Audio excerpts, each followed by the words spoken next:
मध्य प्रदेश और केंद्र दोनों की सियासत का एक बहुत ही दिलचस्प नाम है ज्योतिरादित्य सिंधिया। ज्योतिरादित्य सिंधिया, जिन्हें मध्य प्रदेश और खास तौर पर ग्वालियर में प्यार से महाराज कहा जाता है। ज्योतिरादित्य सिंधिया के पिता माधवराव सिंधिया की बड़ी गहरी जड़ें कांग्रेस की रही हैं। उनकी बहुत पुरानी राजनीति रही है। कांग्रेस के कद्दावर नेता रहे, मंत्री रहे और माधवराव सिंधिया की विरासत को उनके बेटे ने उनकी आकस्मिक मृत्यु के बाद में संभाला था। ज्योतिरादित्य सिंधिया को भी कांग्रेस का एक बहुत मजबूत पिलर माना गया। वो राहुल गांधी के सबसे खास लोगों में दिखाई देते थे, यहां तक कि उन्हें राहुल गांधी का सबसे अच्छा मित्र भी कहा जाता रहा है। ज्योतिरादित्य सिंधिया, सचिन पायलट, ये दो ऐसे चेहरे रहे। इनके अलावा मिलिंद देवड़ा और कई और युवा नेता रहे जो राहुल गांधी के करीब थे, क्योंकि एक तरीके से कांग्रेस की इस सेकंड लाइन या नई पौध की शुरुआत साथ साथ में हुई थी। ज्योतिरादित्य सिंधिया के लिए चुनौतियां तब बढ़ी जब मध्य प्रदेश में उनके चेहरे को आगे रखा गया। यहाँ पर कहानी सचिन पायलट और ज्योतिरादित्य सिंधिया की एक जैसी दिखाई पड़ती है। ये दोनों वो नेता हैं जो युवा नेता के तौर पर सामने आए, टीम राहुल के तौर पर सामने आए। ये तय माना जा रहा था कि राहुल गांधी के नेतृत्व के साथ साथ राज्यों में भी अलग अलग चेहरों को मौका दिया जाएगा। राजस्थान की सियासत में सचिन पायलट को मौका दिया जाएगा और मध्य प्रदेश की सियासत में ज्योतिरादित्य सिंधिया को मौका दिया जाएगा। सचिन पायलट अभी तक संघर्ष कर रहे हैं। वो प्रदेश अध्यक्ष रह चुके हैं।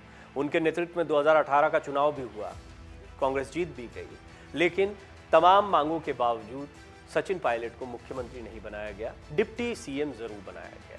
कुछ ही दिनों बाद बगावत के सुर देखने को मिले और स्थितियां अलग हो गई। लेकिन ये कहानी दो मोर्चों पर एक साथ चल रही थी, एक मध्य प्रदेश की कहानी, दूसरी राजस्थान की कहानी। बिल्कुल जो कुछ यहाँ पर राजस्थान में सचिन पायलट के साथ हो रहा था, वही ज्योतिरादित्य सिंधिया के साथ देखने को मिला मध्य प्रदेश में। मध्य प्रदेश में हालांकि यह 3 मोर्चों पर गुट बटा हुआ था कांग्रेस का। यहाँ तो 2 ही गुट दिखाई पड़ते हैं राजस्थान में, अगर मजबूत गुटों की बात की जाए तो, लेकिन मध्य प्रदेश में स्थिति अलग थी। कमलनाथ और दिग्विजय सिंह, ये 2 गुट पहले से तैयार थे। ये भी आमने सामने हैं, ऐसा नहीं कि ये बिल्कुल एक थे, लेकिन ये राजनीति के मंजे हुए खिलाड़ी हैं। इन्हें ये पता था कि ज्योतिरादित्य सिंधिया को अगर दूर रखना है तो इन दोनों को साथ में रहना पड़ेगा। इन दोनों की केमिस्ट्री बेहतर देखने को मिली, होता भी है। कमलनाथ और दिग्विजय सिंह, इनकी राजनीति साथ साथ परवान चढ़ी है, बहुत पुरानी राजनीति है, जबकि ज्योतिरादित्य इस मामले में नए रहे, उनको विरासत में राजनीति मिली थी। और कांग्रेस में बेशक उनका जो भी कद रहा हो, लेकिन कमलनाथ और दिग्विजय सिंह के साथ में वो केमिस्ट्री बनाना जो इन दोनों पुराने नेताओं की या बड़े नेताओं की रही है, वो बड़ा मुश्किल था। हुआ भी यही। ज्योतिरादित्य सिंधिया की पटरी इन लोगों के साथ नहीं बैठ पाई, न ही उन्हें वैसा सम्मान मिला जैसी कि उन्हें अपेक्षा थी। आपको याद होगा कि जब कांग्रेस और बीजेपी के बीच में चुनाव हो रहा था मध्य प्रदेश का, उस समय पर ये माना जा रहा था कि शिवराज सिंह चौहान एक बार फिर आ जाएंगे। भारतीय जनता पार्टी के खिलाफ ऐसी कोई खास लहर देखने को नहीं मिल रही थी। इस सब के बावजूद कांग्रेस ने बेशक कड़े मुकाबले के साथ ही बहुत कम सीटों का अंतर रह गया था, फिर भी बीजेपी पर एक जीत दर्ज की। पार्टी को एक रखना बड़ी चुनौती थी। तीनों नेता साथ में आए और पार्टी को बरकरार रखा। ज्योतिरादित्य सिंधिया यहाँ पर लगातार इंतजार करते रहे कि उन्हें क्या भूमिकाएं दी जाएंगी। केंद्र में संभावनाएं उनके लिए थी नहीं, क्योंकि कांग्रेस हर जगह से खत्म होती जा रही थी धीरे धीरे। मध्य प्रदेश की सियासत में जहां संभावनाएं थी, वहां भी वो धीरे धीरे किनारे हो गए। राज्यसभा चुनाव हो, मंत्रिमंडल में मंत्री पद का बंटवारा हो, ऐसे सारे मोर्चों पर जब ज्योतिरादित्य सिंधिया को झटका लगा तो धीरे धीरे उन्होंने बीजेपी का रुख करना शुरू किया।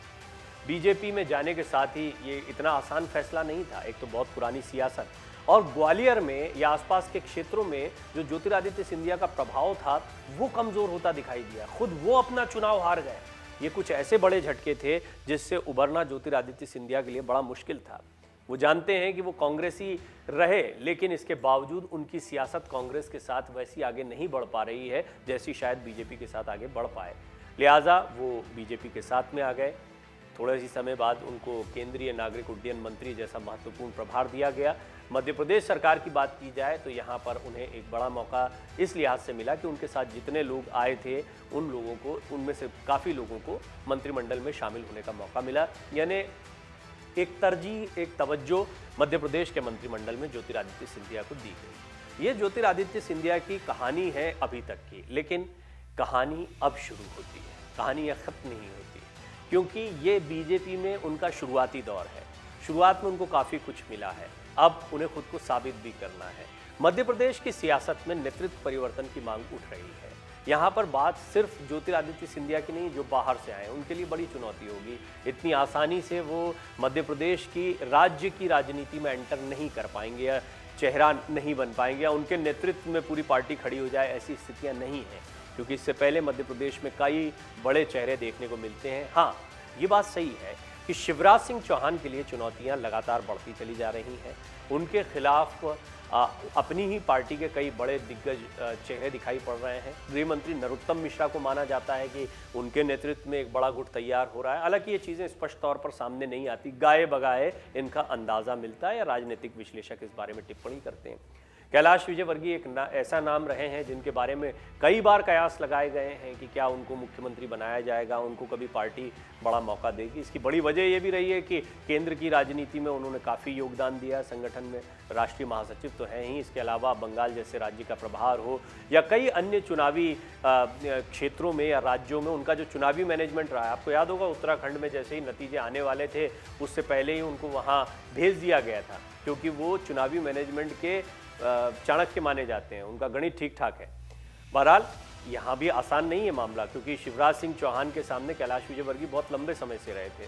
तो नरोत्तम मिश्रा हैं, कैलाश विजयवर्गीय, शिवराज सिंह चौहान खुद हैं। इस सब के बीच में ज्योतिरादित्य सिंधिया की एंट्री, एक और धड़ा तैयार होता है, एक और चेहरा तैयार होता है मध्य प्रदेश की सियासत में। देखना यह होगा कि केंद्रीय नेतृत्व इस पर क्या विचार करता है। और ये भी याद रखें कि केंद्र के मंत्रिमंडल में प्रहलाद पटेल, नरेंद्र सिंह तोमर, ऐसे कई बड़े बड़े चेहरे आपको देखने को मिलेंगे। इसी मध्य प्रदेश की सियासत से आते हैं और इनका अपना जोर चलता है। ये भी बड़ी ताकत माने जाते हैं मध्य प्रदेश की सियासत में। लेकिन फिलहाल केंद्र में भी ये बड़ी ताकत है या प्रधानमंत्री मोदी के बहुत करीबी मंत्रियों में गिने जाते हैं। लिहाजा ये देखना होगा कि ज्योतिरादित्य सिंधिया को मध्य प्रदेश की सियासत में आने वाले दिनों में क्या कोई मौका मिलता है या वो संतुष्ट रहेंगे केंद्र की राजनीति से। अभी नागरिक उड्डयन मंत्री हैं और वो आगे भी संसदीय राजनीति पर या केंद्र की राजनीति पर फोकस करेंगे। निश्चित तौर पर आने वाले समय में शिवराज सिंह चौहान को लेकर कोई बड़ा निर्णय हो सकता है। संसदीय बोर्ड से जब वो बाहर किए गए थे नितिन गडकरी के साथ साथ, उसी समय से ये कयास लगाए जा रहे थे कि क्या उनको डिमोट किया गया है। फिर भी चुनावी साल, अब अगले साल ही चुनाव होना है अंत में, और इससे पहले क्या भारतीय जनता पार्टी का शीर्ष नेतृत्व कोई बड़ा फैसला लेता है या फिर कोई नेतृत्व परिवर्तन देखने को मिलता है या शिवराज सिंह चौहान एक बार फिर अपनी कुर्सी, अपना चेहरा बचाने में कामयाब होते हैं और उन्हीं के नेतृत्व में अगला चुनाव लड़ा जाता है। कुछ सवाल हैं जो मध्य प्रदेश के आने वाले चुनाव को बहुत दिलचस्प बना देते हैं। अगर आप ये वीडियो YouTube पर देख रहे हैं तो हमारे चैनल को सब्सक्राइब करें और बेल आइकन को दबाना ना भूलें। अगर आप Facebook पर ये वीडियो देख रहे हैं तो हमारे पेज को लाइक करें। डाउनलोड करें अमर उजाला ऐप और पाएं खबरें लगातार।